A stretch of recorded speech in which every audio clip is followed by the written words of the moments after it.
Welcome to Sci-Fi and Sometimes Fantasy, where we talk to cool people about cool stuff, like space exploration, science fiction, fantasy, comic books, board games, and whatever else strikes my fancy. I'm here at Aluxton with artist Rain. Thank you for speaking with me. Thank you. I'd like to start by asking, is there an artwork here you're most proud of and why?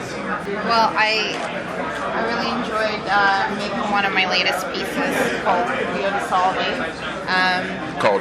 It's called Cupio di Salvi, which is Latin for desire to dissolve. Okay. And I'm really happy with it, I would say. Okay. And it's that one, the dark one there? Yeah. Okay. So it kind of speaks about one of the stages on the path to enlightenment. Oh, okay. So it was kind of a personal piece. Yeah. Oh, okay. How do you know when a work is finished? You don't. You just have to step away at one point, and you make that conscious decision. You're never exactly sure, so you kind of have to eyeball it. Oh, okay. Yeah. Okay. Do you ever decide it's finished, and then have you had pieces where you'll go back and say, you know what, there's something I want to add, or? Yeah. I've had a few pieces that I thought I was done with, and then I picked them up a year later, and I started adding to them until they transformed to a completely different piece that I ended up preferring to the original. So sometimes your work evolves as you evolve. Yeah. Okay. What inspires you in general?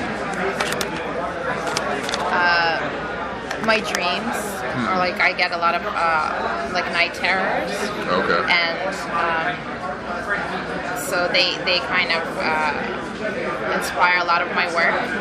Also, just kind of very vague, visceral questions, higher concepts that are hard to put into like semantics.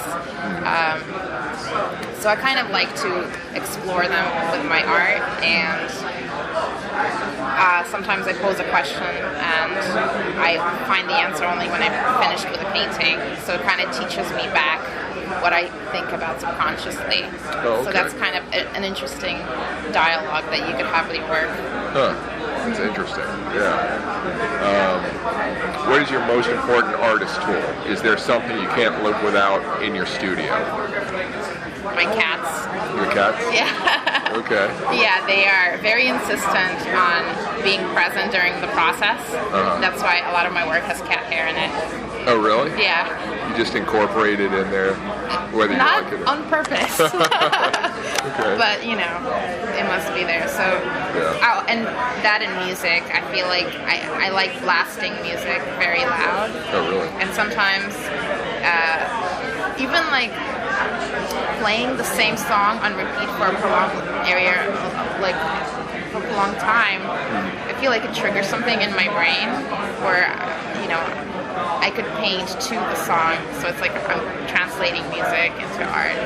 So that I do that a lot as well. Do you think different pieces start to change what the art piece becomes? Have you ever noticed that?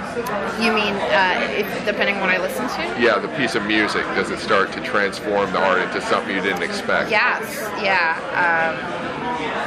Sometimes when I'm not sure what I want to draw or paint, I start listening to music, and the images kind of float by themselves.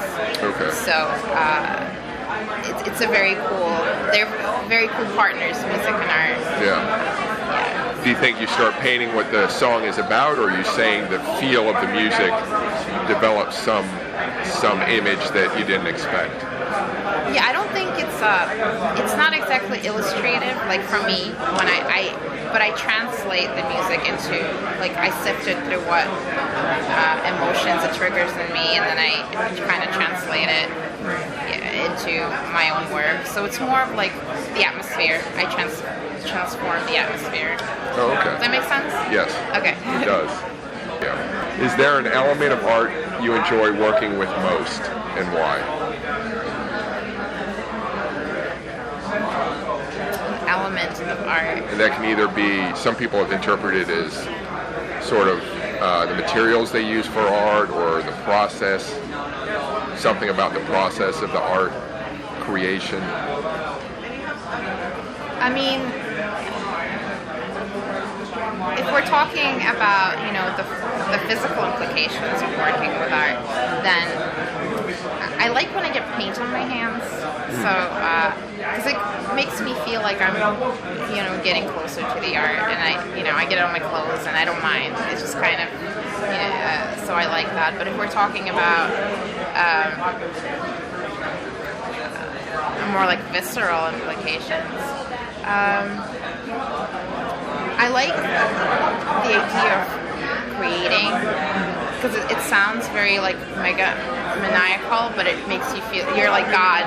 You're creating something. You're creating your own. You have worlds on your fingertips, and you can create whatever world you like, and that's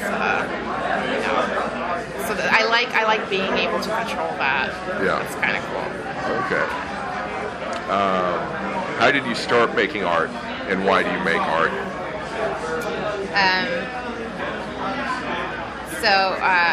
When I was 4, my parents wanted me to become a violinist, and they put me into this violin school, and I hated it. I was terrible. And then I found out that at the end of the year, if you fail the violin test, then they take away your violin, and I never have to do it again. So, guess what happened? Yes, and then I was the happiest I could be, and then I look at my parents, and they're like, so disappointed. And then I said, hey, so can I do art now? And they're like, fine. And then they let me take art classes, and I've just been arting ever since. Oh, okay. Yeah, so I kind of, I don't know, I feel like I got lucky because I never had to question who I wanted to become. I always kind of knew. Oh, okay. So that's where it started. Nice, okay. What role does the artist have in society?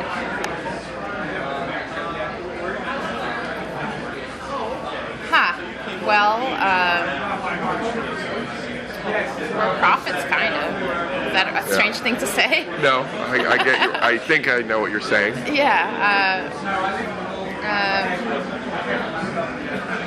Maybe we're mirrors. We're putting mirrors to people.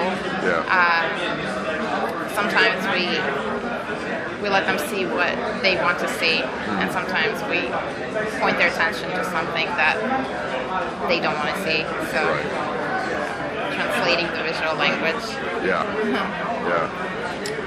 What movies, books, or other artwork is the question that maybe, you say you don't really do sci-fi or fantasy, but what movies, books, or other artwork in science fiction or fantasy have inspired you, if any?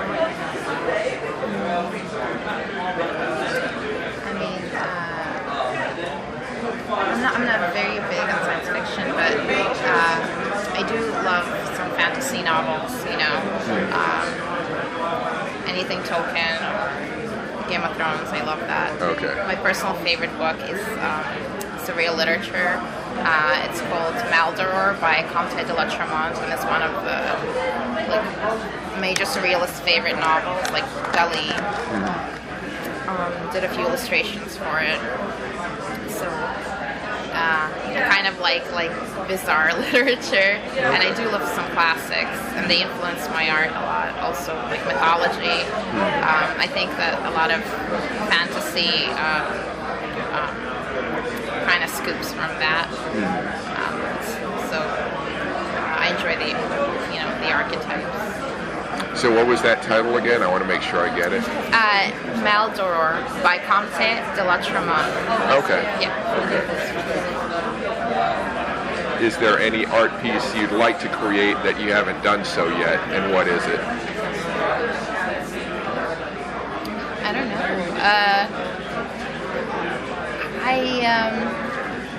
Well, okay, so I've been toying with the idea of making a very large work of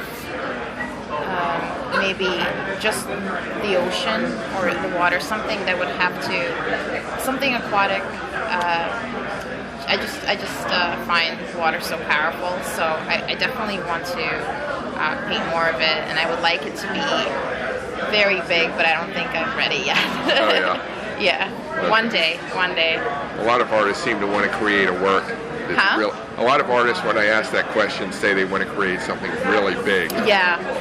I mean, I generally like to paint larger work. Yeah. But I'm thinking, a wall size, probably exceeding my apartment's capacity. Yeah. Okay. That's all the questions I have. Do you have any last words or anything? Or? Rock on. Okay, good. Well, thanks for doing this. Thank you.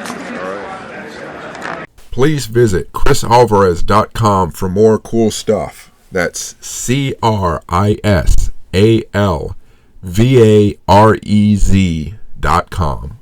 Thanks for listening and keep imagining the future.